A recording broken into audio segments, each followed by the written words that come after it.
Welcome to the Sunday service at CSLN. We are a welcoming and inclusive community of inspired individuals caring for and about each other and the entire planetary family. The Center for Spiritual Living Nashville offers spiritual tools for anyone seeking a more fulfilled and meaningful life through a deeper connection with a higher power or universal truths. Be sure to subscribe below if you enjoy our programs. Now let's join today's service. Good morning. Good morning. Hi, I'm Marietta Carter, a practitioner, board member, and most importantly, your host today. So it's my pleasure to welcome you to Sunday service here at the Center for Spiritual Living Nashville. I would also like to welcome all of those who are watching online and invite you all to be here, to come here and be with us. So we're excited today because our speaker is Gregory Fisher. Yay. And I'm just going to go ahead and tell y'all that if you don't have some tissues around you, you might want to get some, because it seems like every time Gregory speaks, there's tears flow. He might start it, but, I seem to finish it. He starts it. His talk today is Distracted Talk. Distracted Much. Very different than distracted talk. Thank you, Gregory. So if y'all are asking, who are we? We are an inclusive, open spiritual community for anyone who seeks a deeper connection with God. Even though that we're called to New Thought, our teaching brings ancient wisdom, philosophy, together with science, with spiritual tools to transform lives. We believe that all life is sacred and that every one of us is an expression of God. So, through practices such as affirmative prayer, meditation, and an understanding that by changing our thoughts, we can actually change our lives. We are inspired to live our dreams and to help make a world a place that works for everyone. So, welcome to our center.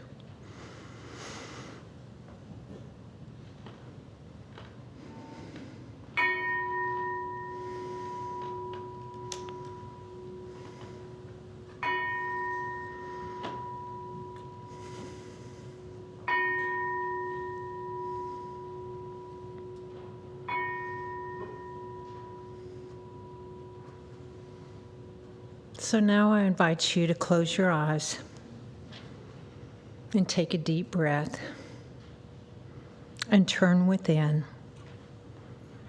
and to know that there is a power and a wisdom and a love that surrounds us right now. That same power that hung the stars in the heavens and created all things is alive and is still creating and lives in each of us right now. This infinite power never rests on its laurels. It never stops creating for a moment, and it expects us to do the same. It expects us to be fully alive, using our curiosity to feed new ideas into our consciousness. We feel that inner connection with that power this morning. So today, let's open up our hearts and open up our minds and feel that power moving in and around and through each one of us. I'm so grateful for all who are here today. So thankful for all who are in service and for those who are contributing to this service by being present and open and receptive to good things happening. I'm so grateful and blessed for our speaker, Gregory Fisher, for I know that his message assists us in knowing the truth so we can soar, so we can feel lifted and inspired in spirit. And for this, I give great thanks. And together we say, and so it is. And now, We have our own Mr. Wonderful, Larry Ferragalli. Hey, not bad, huh? Thank you. Good morning. Nothing. I don't want to interrupt you, Gregory. You're in a trance. Good morning, everybody. Morning. First of all, I want to say I'm glad to have Mark back with the band. Do they know what happened? You care? He just had a knee replacement, and he's walking around after 4 weeks. 4 weeks, yeah. So not bad. We're happy for that. And it allows me to play a little guitar, so it's good for me. All right, today's a special day because we have my two favorite ladies coming to sing for you. So put your hands together and let's welcome Joelle Platt and Raven Barrientos, called the Stereo Angels. Come on up.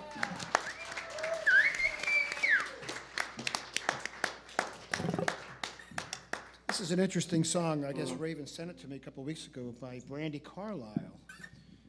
Carried Me With You. And it's just, that just hit my heart right away. So hope you enjoy it.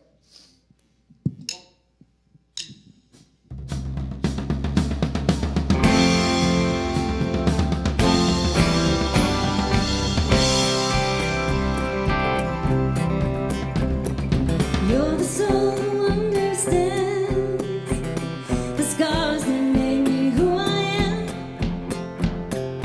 Through the drifting sands of time, I've got your back and you got mine. If you bear a heavy load, I'll be your wheels, I'll be the road. I'll see us through the thick and thin. For love and loss until the end. 'Cause you carry me with you. From the highest of the peaks to the darkness of the blue. I was just too blind to see. Like a lighthouse in a storm, you were always guiding me. It's true. You carry me with you. From the day it all began, yeah, you were there. You took my hand when it hurt a bit too deep. You watched me as I fell asleep, and when my head was in the clouds, you found a way to pull me out. You picked my heart up off the ground and showed me love was all around. Yeah, you carry me with you. From the highest of the peaks to the darkness of the blue. I was just too blind to see. Like a lighthouse in a storm, you were always guiding me. It's true. You carry me with you. Oh, we'll be sitting on the world together, watching as the days turn into night. Yeah, we know how to brave the stormy weather, and we're not giving up without a fight. If you should ever bear a heavy load, I'll be your wheels, I'll be the road. I'll see us through the thick and thin. For love and loss until the end. 'Cause you carry me with you. From the highest of the peaks to the darkness of the blue. I was just too blind to see. Like a lighthouse in a storm, you were always guiding me. It's true. You carry me with you. Oh, you carry me with you.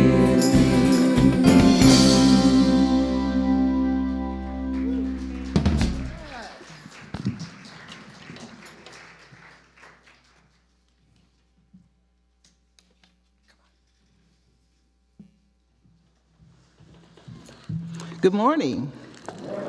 I am Dorothy Uwaifo. I am your practitioner for today. Well, one of them. Thank you for being here.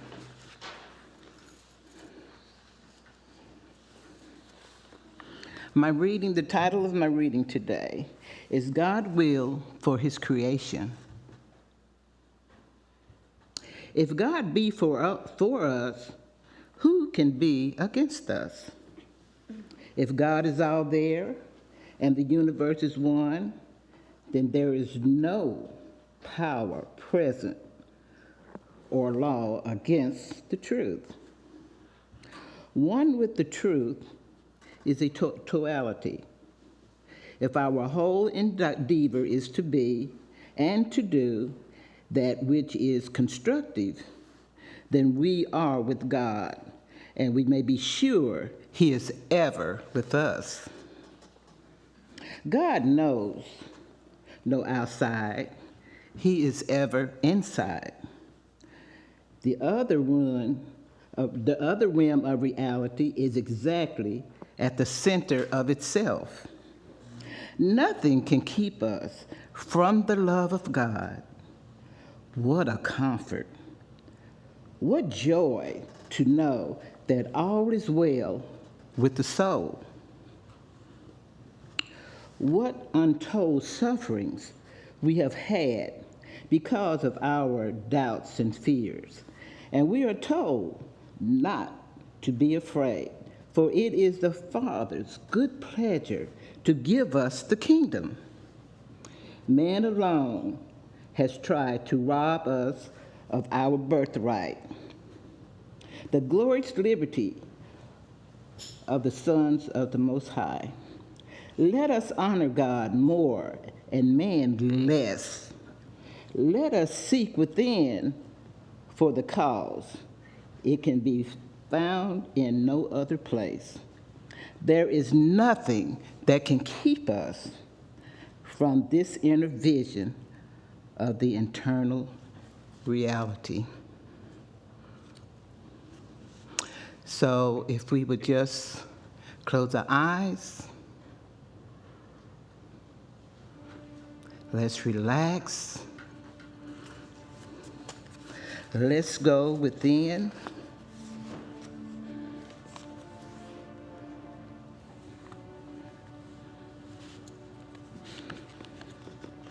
And just open your heart to receive all the good of God. God is all there is. There is one life flowing freely everywhere and at all times. All the good that this life is fully expressed now. There is a limitless field of possibilities and ideas which exist and forevermore now. I am one with this infinite presence of the good and the new, the loving and the true. I make it clear to myself that God is and I am. Therefore, what I think about comes about. I can remove all doubts and fears and untruths by thinking thought patterns. There is that within me that can and will select and choose the highest and best, which I now do. I believe in myself. I believe in life. I believe in God, the good and the only good. I make it real to my heart and mind, knowing as I do so, it will be real in my experience of life. I am so filled with gratitude for this truth. I am thankful for our center and our new minister that is being drawn to our center. I am thankful for our beautiful center that is awaiting us. We all are truly blessed in knowing that we are being guided by God's Spirit, and I say thank you. Thank you for our spiritual community. Thank you for our visitors. Thank you for that, all that's a part and contribute to this center. I say thank you, God, for the highest and the best for all, and together we say, and so it is. Thank you, Dottie. Beautiful. Yeah, no matter what we go through in life, we have to always remind ourselves that no matter what happens, the sun rises in the morning, and the sun is always there.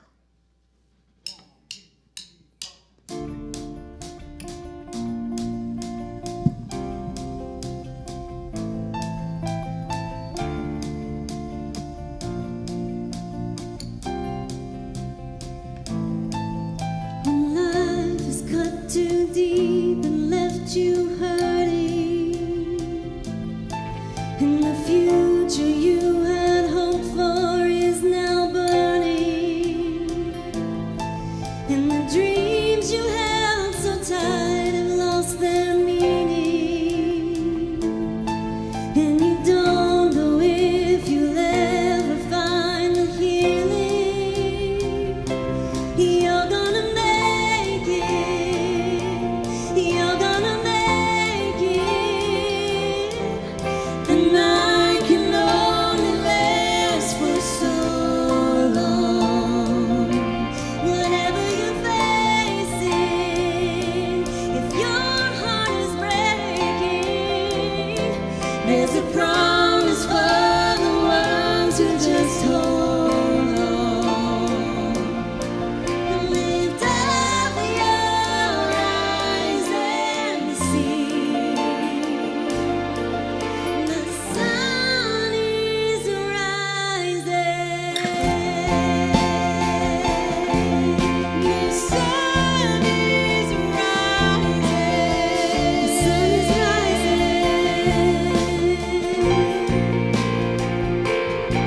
Every high and every low you're gonna go through. You don't have to be afraid, I am with you. In the moments you're so weak, you feel like stopping. Let the hope you have light the road you're walking.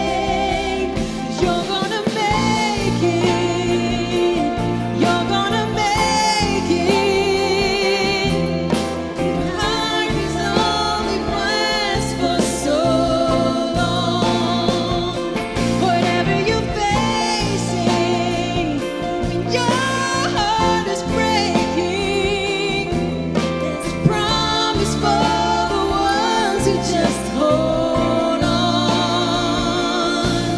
Lift up your eyes and see.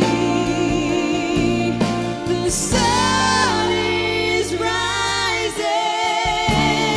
Even when you can't imagine how you're ever gonna find your way out. Even when you're drowning in your doubt, just look beyond the clouds.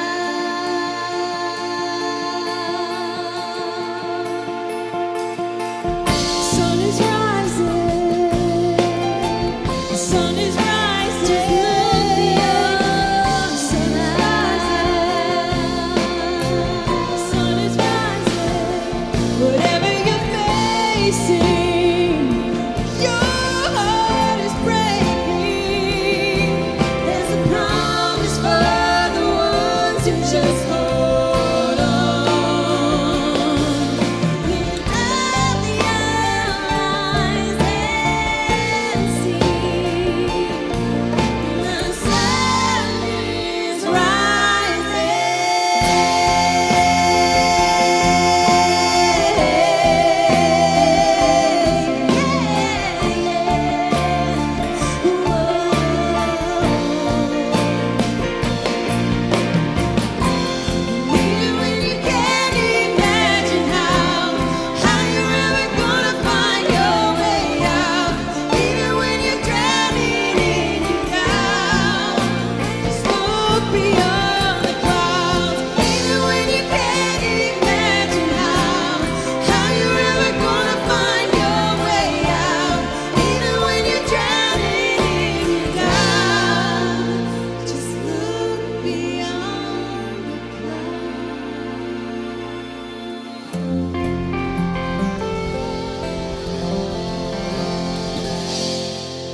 Joelle and Raven there.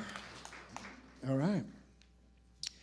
Now, let's welcome our friend, our frequent speaker, a longtime member. And he's our favorite. This is the Reverend Gregory Fisher. Oh my gosh, I'm the favorite. Who knew? Okay. Hi. Hi.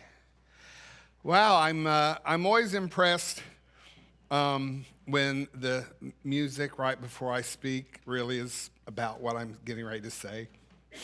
So I could just quit. I could just sit down and say what they just said.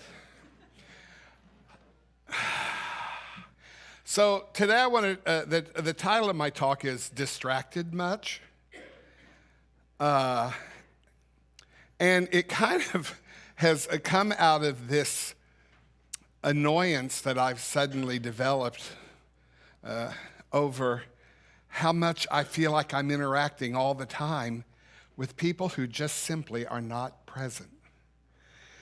Yeah, and me too. Sometimes me too. The other day, I drive on my way to work. I drive down 12th, so through the Gulch. And I just have become fascinated at how much people, because I have to drive slow through there because there's all these crosswalks, right? And people will just step out in front of you. I mean, I've noticed this, but I'm noticing that they're not noticing that I'm driving, apparently. It's like, and so they're on their phones, and they're on their phone and they're either talking or they're texting or they're just reading something and then they just step out into traffic. I'm like, when did this become a thing? And it's like, you might want to notice your surroundings. Walking can be dangerous in this place, Then the other day, I was, and we've all started noticing this too, I'm sure. You're at a stoplight, and there's someone in front of you, and the light changes, and they're just sitting there. And I've started noticing that it's because they're on their phones, right? They're on their phone. They're doing something. They're talking to somebody. They're looking at something. The light changes, and you're like, and we're Tennesseans, we don't honk. I've discovered that Californians do honk, by the way. I'm kidding, or not. There are a lot of people moving here that don't understand the Tennessee rule that we don't honk. We're way too polite for that sort of thing. And if you do honk, it has to be that boop, boop. If someone goes honk, it's like they are not from here. You can just know that. When I was, 2 years ago, 2021, I spent 5 weeks up in New Jersey. Yeah, working as a therapist. We had a center in crisis, and I had to go up there and work for 5 weeks. And they have there what they call the New Jersey wave. It consists of only one finger. It's fascinating. So I don't know. I thought. I guess I'm not. Mostly, I was distracted because I was trying to figure out where the heck I was, and how to get where I needed to go because I didn't know the way. But distracted. We're very distracted. And the song you all just sang. I mean, it's we can have all of these ideas about what's going on, and in the meantime, the sun is rising. And are we even noticing? Or are we so distracted by the things that are concerning us, the things that we're worried about, the things that we're anxious about? We're so distracted by those things that we don't notice that there's another way of being, of living. And I want to talk about that a little bit today. Oh, I forgot my glasses, but it's okay. I think I can see it. So yeah, this thing about phones, I don't know. It's become, I think, our number one distraction. And I've noticed, like, for example, people are walking their dog on their phone. And the poor dog is like, and they're just dragging them. I'm like, I don't know. Did you get a dog so you could enjoy its presence? Being with it? You know, then I see people in the grocery store. Now, I always have to preface this in the interest of full disclosure. I am not a parent and have never wanted to be one. But I do notice, you know, people like at the grocery store and all, and their children are trying to get their attention, and they just are, you know, like on their phone or whatever. And I'm like, these phones, what has happened here?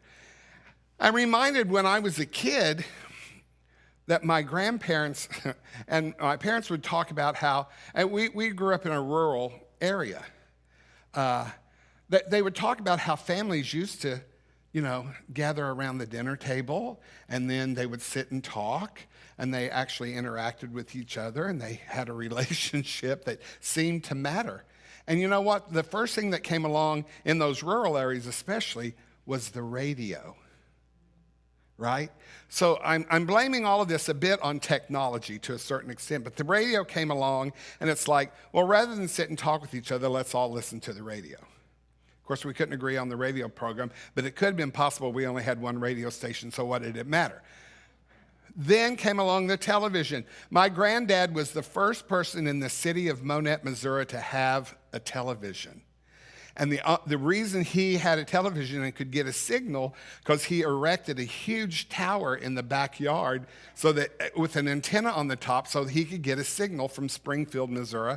And they would set the television in the front yard, and people that had an extension cord, and people from all over the neighborhood would come to watch my granddad's television in the front yard. You know, but even then I'm thinking, see, look what it was already doing to community. Instead of us being in community, we were all in the same spot watching something else. Then along came the internet. You know, there's a reason they call it the web, right? Because you will get trapped in that thing if you're not careful, right? I mean, you get on something and you just keep Googling and you just keep going down this, you know, and your attention is completely focused. Now, along then comes the phone. I've already talked plenty about that. Our phones are, you know, like it's a mini computer in our hand. We have access to all the information in the world. So first of all, I want to say, it might have been that sitting around the radio was an activity the family did together. So it's not entirely bad. Television isn't entirely bad, and I will confess I watch far too much television, you know. So none of us are exempt from this. And the internet, access to all information. The phone, access to all information and to everybody at all times. Maybe these things aren't bad, but we've just allowed ourselves to use them in a way that is not entirely serving our highest and best good. Our lack of attention, our lack of intention. What am I doing with this moment? What is my intention in this moment? Yeah, and in the long run, what we're really facing here is that we are increasingly becoming unable to stay present, to stay in this moment. Yeah, not to be somewhere else. You know, Marietta and I were talking before this service, and she said something about, are you multitasking? I said, oh, I hope I'm doing the opposite of multitasking. You know, all the research says there's no real advantage to multitasking. That, in fact, multitasking is being distracted. Right? It's like I'm working on this thing, but I'm also working on this thing, and I may be also working on this thing. I will be doing none of them at my highest and best. Because I can't be. I am not giving my attention to one thing. One thing. Yeah. So here's what also happens a lot with our distractions. There's a word that we use, I'm a therapist, there's a word that we use that's called dissociation. Anyone know that word? Anyone ever been, you know, around you and you thought, I'm pretty sure they're not in the room? Yeah. My brother, who's 14 months older than me, and we spent, and a lot of time together in this little town of 1,200 people that we grew up in, so we were each other's playmates. And we had some fairly traumatic things going on in our house, and I started noticing the older we got that Richard wasn't in the room a lot of the time. I mean, he was there, but not there. He had these games that he would play where I became increasingly aware that he is so caught up in this game or this fantasy that he simply isn't present. And a couple of years ago, Richard and I were having a conversation, and he looks at me and he goes, "Do you remember our childhood?" I said, "Every horrible and fabulous detail." I mean, I have this bizarre memory where I can literally pull up a memory and I can remember what everyone was wearing. I mean, like I see it like a movie. I see what they're wearing. I hear what they're saying, word for word, and I'm getting ready to be 68 years old. You'd think at some point I'd start letting go of these ridiculous details, but for some reason that's the way my brain works. So he'll say, "Well, tell me something that happened, like I kind of remember, and then he'll tell, and then I'll give it in vivid detail, and he'll say, "I remember none of that." Because Richard spent his life dissociating. It's painful to be here, so I'll just go somewhere else in my head. Oh, I'm physically in the room, but I am not mentally or emotionally in the room. So we talk about trauma. This is where a lot of this distraction comes from. It's trauma from our past and maybe from our recent past. And we learn to dissociate or to have a trauma response. There are 4 trauma responses that most of us go to: flight, fight, freeze, and fawn. So I'm going to talk just a little bit about what each of those are. Flight is running, obviously. Run. Dissociate. But different people dissociate different ways. Some people dissociate with work. I'll just go to work. I'll just stay at work. I'll bring work home. Work.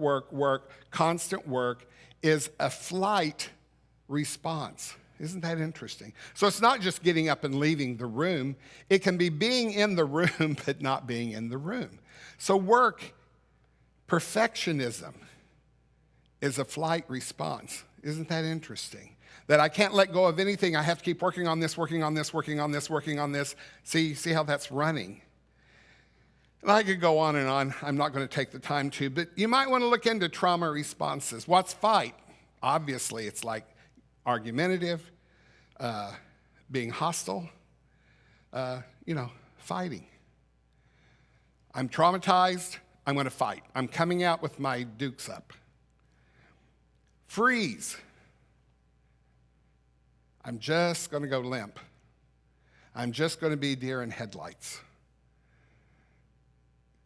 Fawn. What do you need from me? How can I make you happy?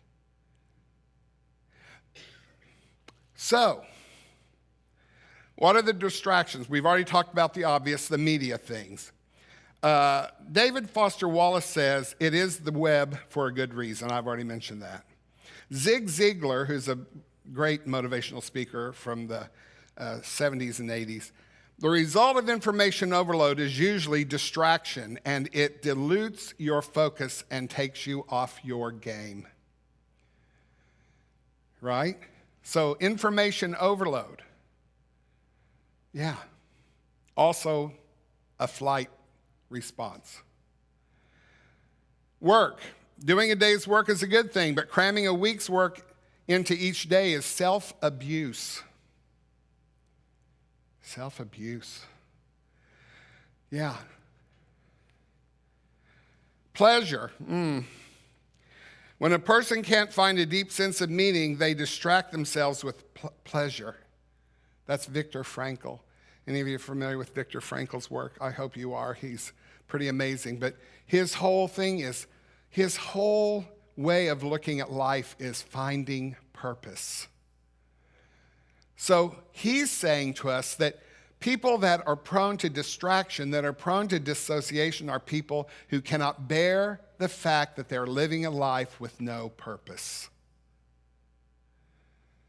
So we have to remain distracted all the time because of the emptiness of living a life with no purpose. Yeah. The most dangerous distractions are the ones you love, but that don't love you back. That's Warren Buffett. Yeah. So now we're talking about things such as substance abuse, gambling, sex, shopping. You know, I work in a center for the treatment of people with, abuse issues, addiction issues. And I can honestly say that in my work there, for the most part, I'm saying to them the same things I'm saying to you here. But I spend a great deal of time with all of my clients going, what is more important in your life than all the things you're doing? You will never stop using an addictive, thing. Process addiction, substance addictions, but you'll never stop using it because you need to. Everyone can give a list of why I need to stop drinking if they're an alcoholic. Those reasons that you need to will never make you stop. What will make you stop is wanting something else more. I mean, that seems kind of simple, right? Until you start trying to apply it to your life. What do you want more? Yeah. What's your purpose? What makes you want to get up in the morning?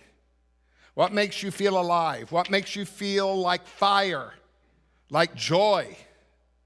Oh, like love. What makes you feel like love? Those are the things that will keep us from being distracted when we focus on those things. People can be a huge distraction. I had one client that I said, if I could do this without it being shaming and, well, probably unethical, but would be to have her put a sign around her neck that said, "Don't let me help you." Don't let me help you. Because her distraction was constantly saying, what do you need? What do you need? What can I do for you? How can I help you? How can I fix you? It's like, how about you focus on you? I mean, you're in treatment to work on you, not to. It's my job to help them. Your job is to work on you. But we can have people in our lives as our greatest distraction. Here's the first thing I'd like for you to know about that. Not everyone is for you. I spend a lot of my life these days, now that I'm trying to be in recovery and I'm trying to live not distracted all the time, I spend a lot of my time going, not mine, not mine, not mine. Love you, not mine. Bye-bye.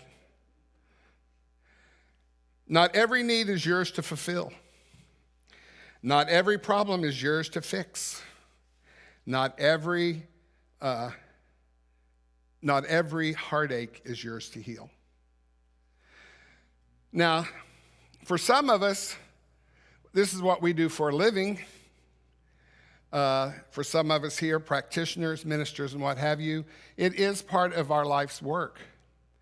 But we really have got to learn to be discretionary in how we give of ourselves. Right? I can be walking down the hall here and someone will say, I can always tell when it's going to be more than just a conversation, when they kind of indicate, like with their body language, that they'd like to go off somewhere private. Could we talk for a minute? And I've learned that I have to say, yeah. And then I can give them about 2 minutes, and then I have to go, you know what? You're going to need to make an appointment. And they'll say, well, I thought we were friends. I didn't know you were going to charge me. And I said, oh, not with me. because we are friends.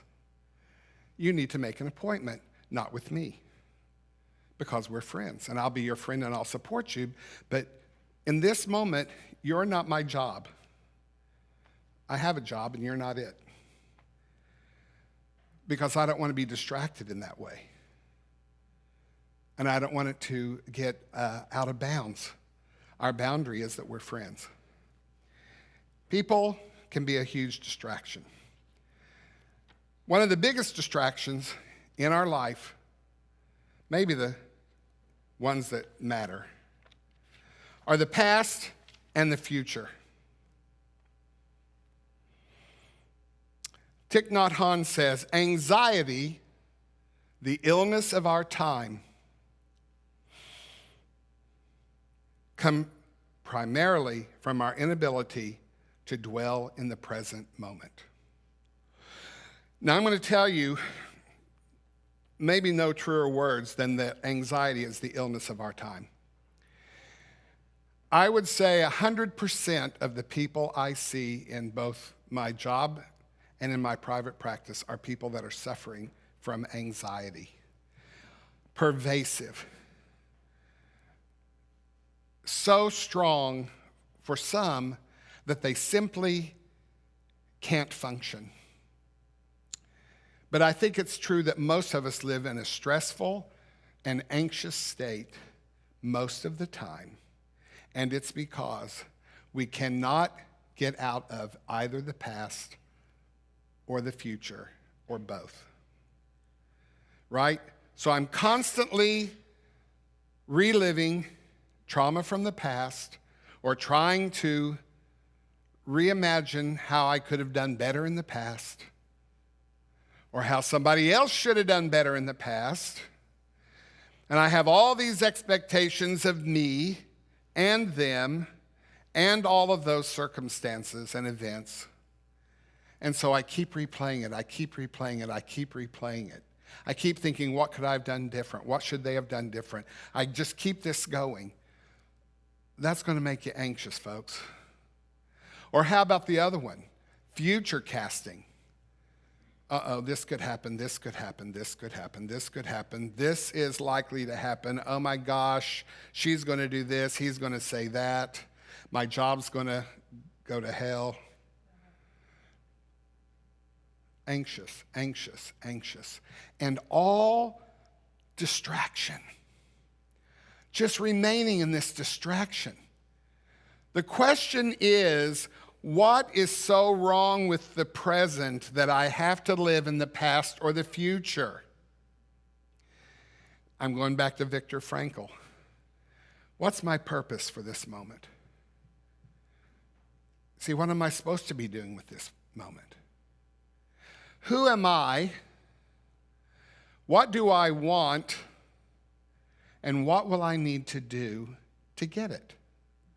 Those are the three essential questions that we should get up every morning and say, who am I? What do I want?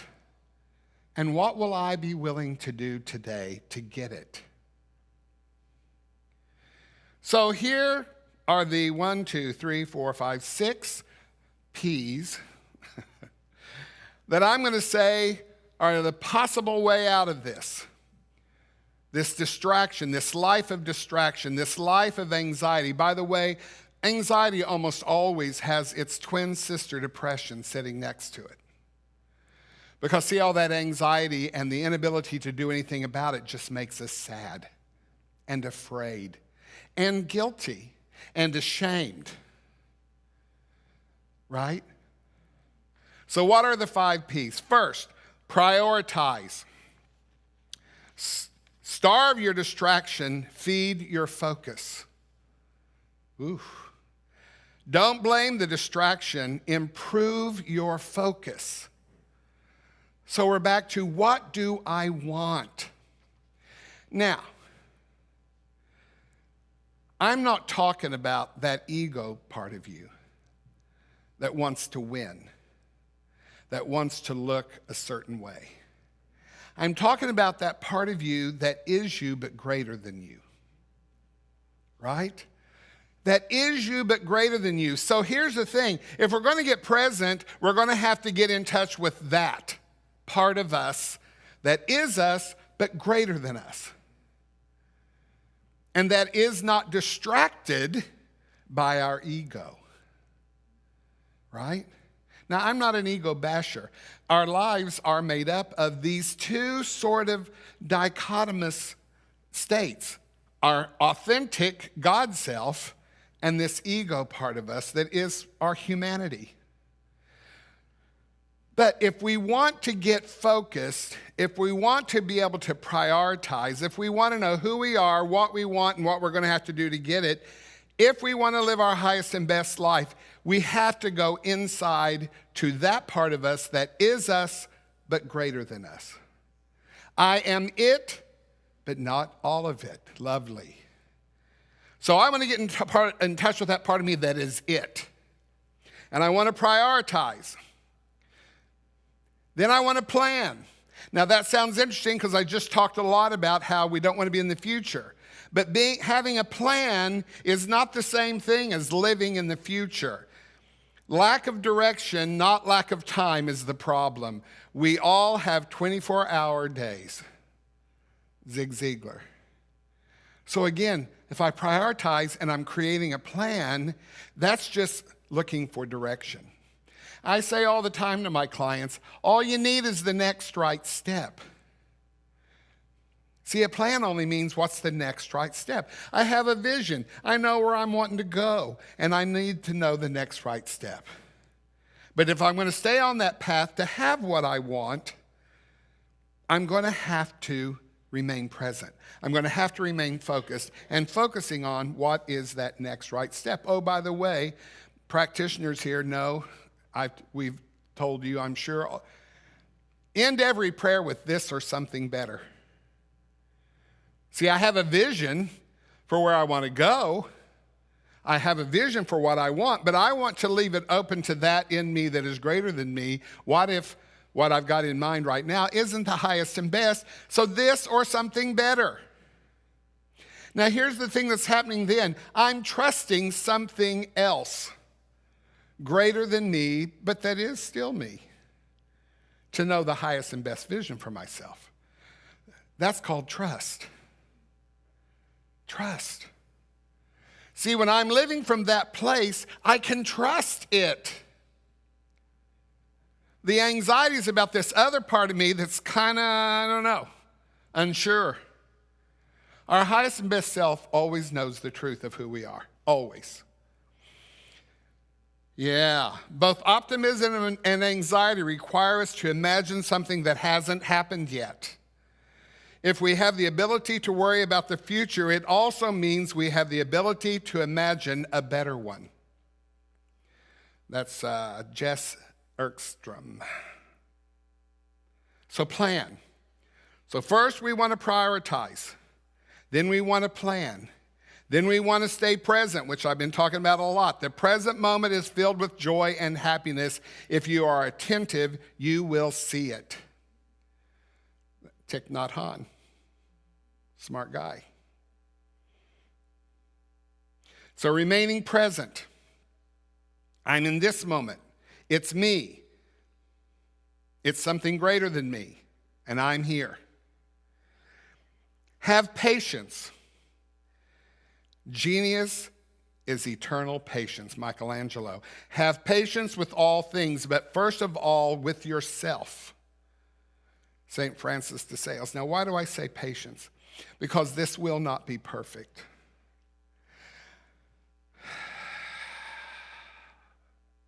See, I can stand up here and tell you all these things. You can be taking notes or whatever in your mind or on paper. And then we'll go out of here and we'll say, okay, I'm going to do that. I'm going to do what he said. And then the phone will ring. Or whatever. Someone cuts me off in traffic. Lots of things happen. I get pulled out of the present moment. I lose sight of my priorities. My plan goes to hell. This thing will not be perfect because we are humans. We are humans. We are spirit having a human experience. So it's that human experience part, yeah, that's the problem. But we also have the ability always, in any moment, a breath away, a sacred pause away from getting present with who we are, what we want, what we're willing to do to get it, and to call upon that is me but greater than me to make it happen. Have patience. Persevere.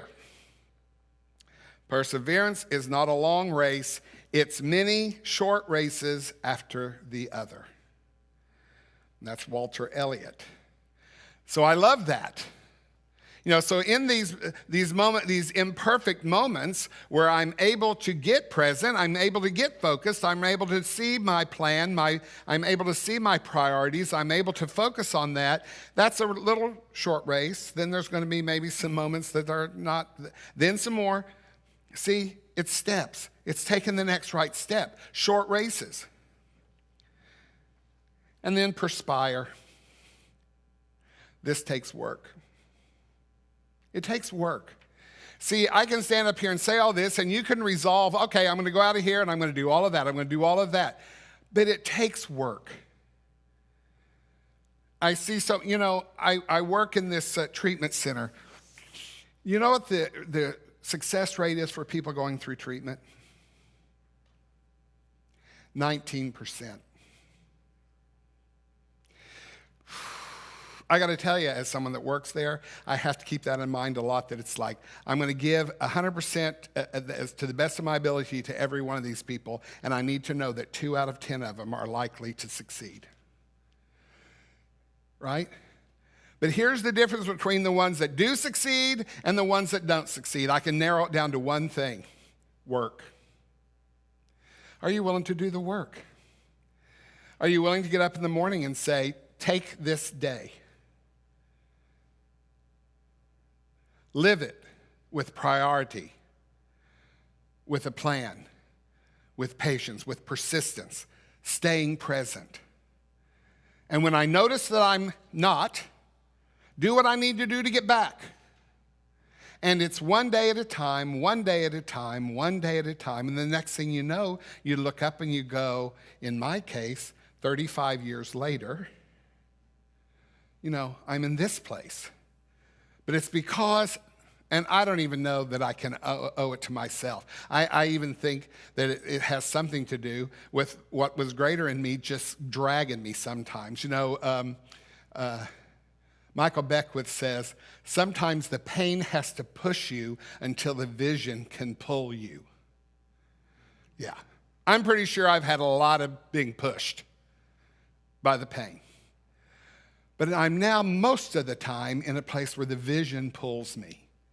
Because once you get sight of that vision of who you are, what you want, what you're going to need to do, what you'll be willing to do to get it, that's when the vision is pulling you. And then you learn to fall in love with the examined life. You learn to fall in love with those moments of enlightenment. You learn to fall in love with that conversation that I had with Larry that made me want to be better and deeper and fuller. And then you start looking for those people in your life, by the way. Going back to people, you start looking for those people that it's like they feed me. Their presence feeds me. It makes me want to stay present. That experience of being present with someone makes you say, more of that, please. Right?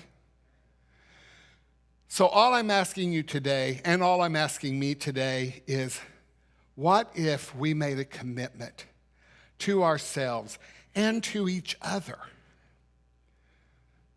to stop, to notice, to be curious, to be creative, to remain calm, to be compassionate, right? To be collaborative. What if we made a promise to each other? I'm going to be someone in your life that calls you away from distraction and calls you to being present. this moment.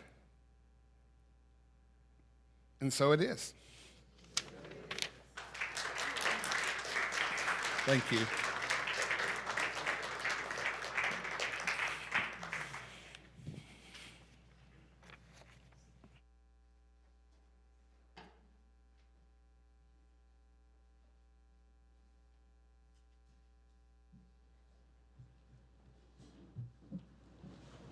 I'm sorry about that delay.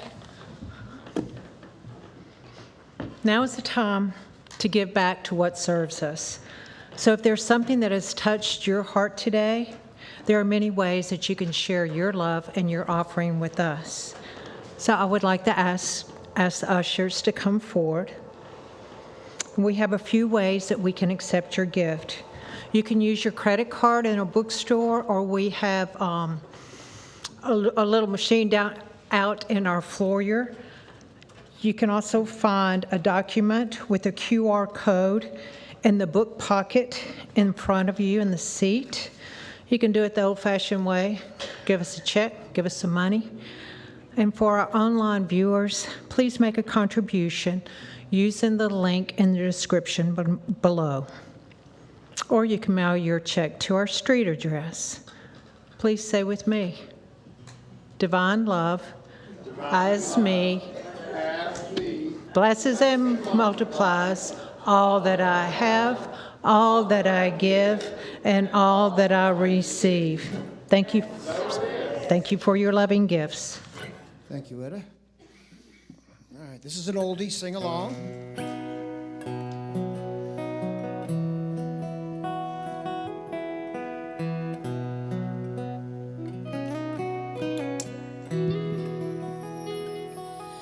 Gladly walk across the desert, no shoes upon my feet, to share with you the last bite of bread I had to eat. I would swim out to save you in your sea of broken dreams. When all your hopes are sinking, let me show you what love means. Love can build a bridge between your heart and mine. Love can build a bridge. Don't you think it's time? Don't you think it's time?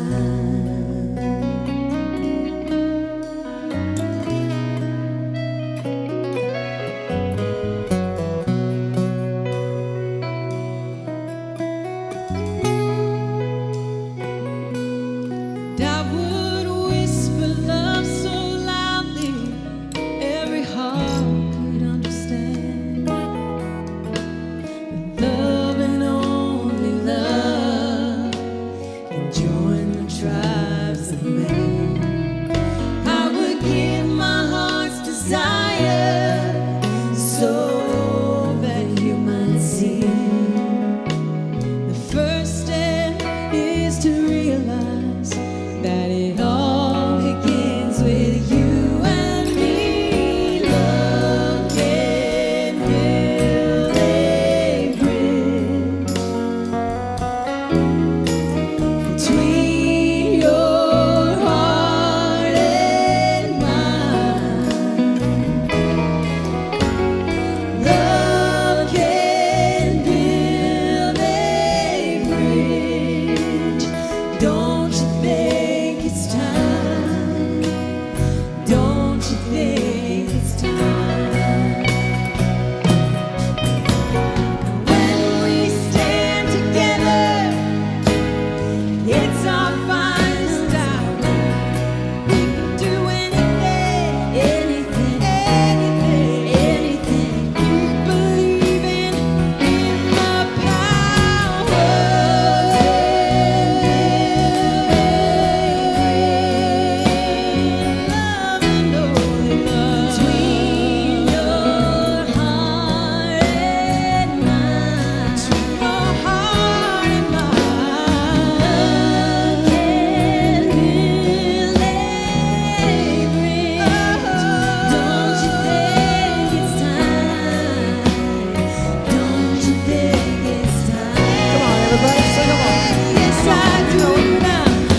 Wow, I feel like crying again. Thank you, Janelle. Thank you, Janelle. Thank you, Raven. How beautiful. Let's thank our speaker, Gregory Fisher, one more time. Our guest artist right here, our wonderful band. Let's also give thanks to our AV team, our ushers, our board of directors, our practitioners. And you know what? Let's just raise our hands. You turn to somebody and thank you for being here today.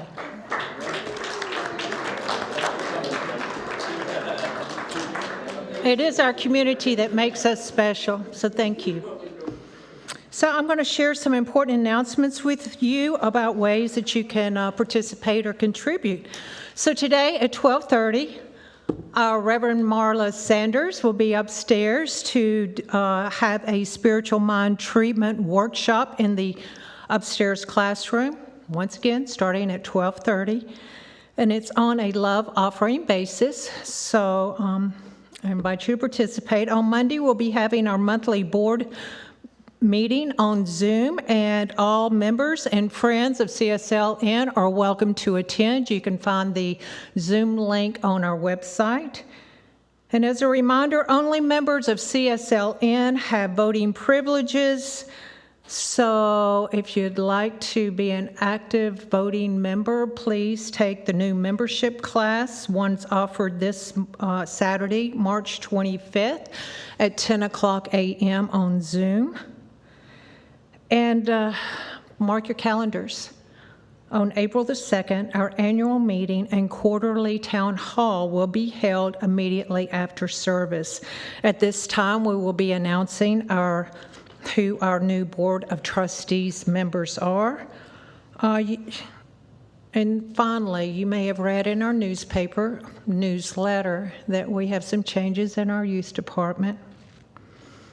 And I invite you all to look within yourself and to do what you can do, that you can pray for and give treatment for our new and perfect team that will come forth.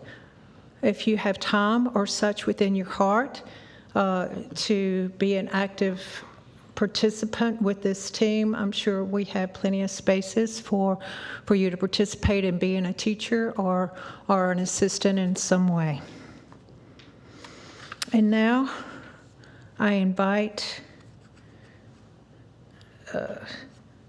everybody to recognize all our visitors who are here. So our visitors, if you'd like to stand, if you're able.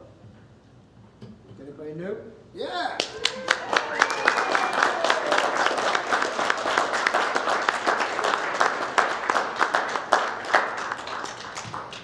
If you're watching online, please subscribe, give us a thumbs up. And if you're here at the center for the first time, please join us in the fellowship hall. And I now ask all our practitioners and our speaker to come up front. And I would like for you to know if there's something heavy on your heart, if there's something in your heart's desire, please don't leave here today without allowing us the opportunity to assist you. If you have a health issue or something else troubling you, or if you want to attract a new career, more abundance, harmony with your family, or just more love in your life, please ask one of these professionals at front to pray for you as soon as the service is over. Or you can fill out a prayer request form and put it in the secure box on the table in the hallway to the left of the lobby. If you're watching online, please go to our website under practitioners and you can contact them directly.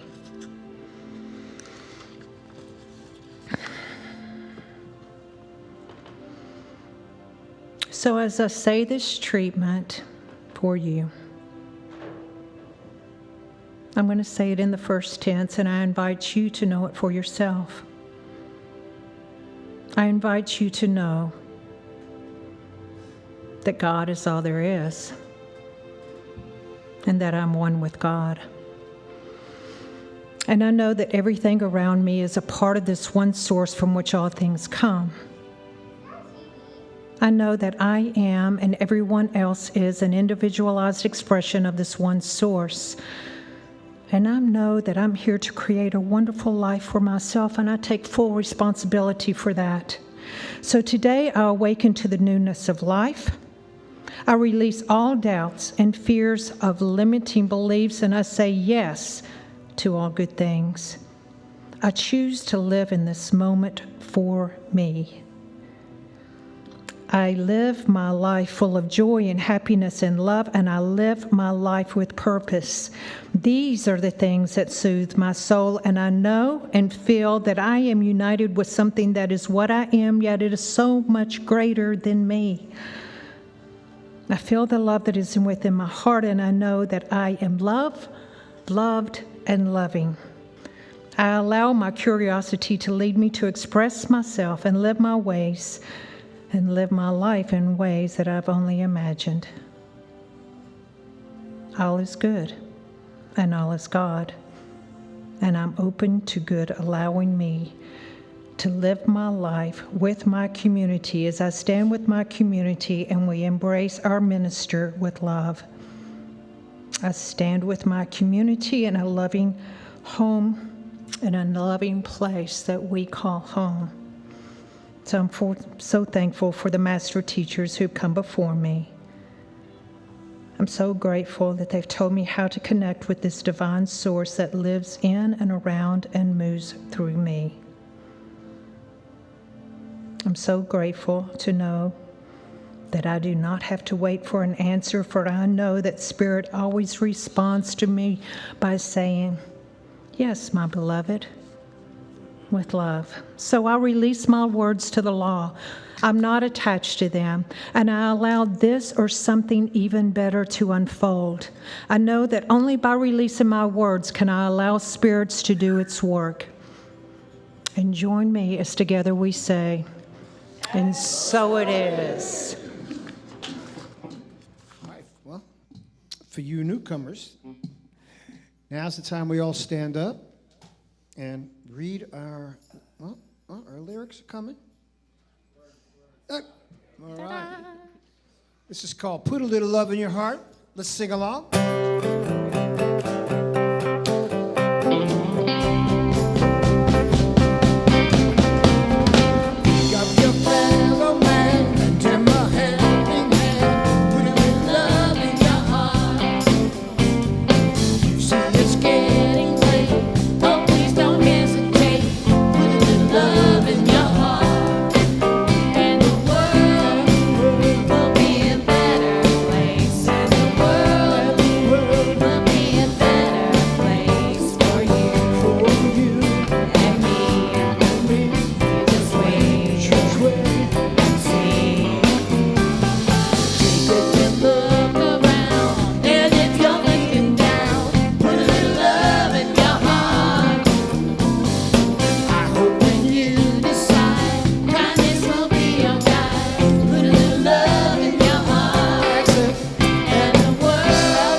Spiritual Living Nashville.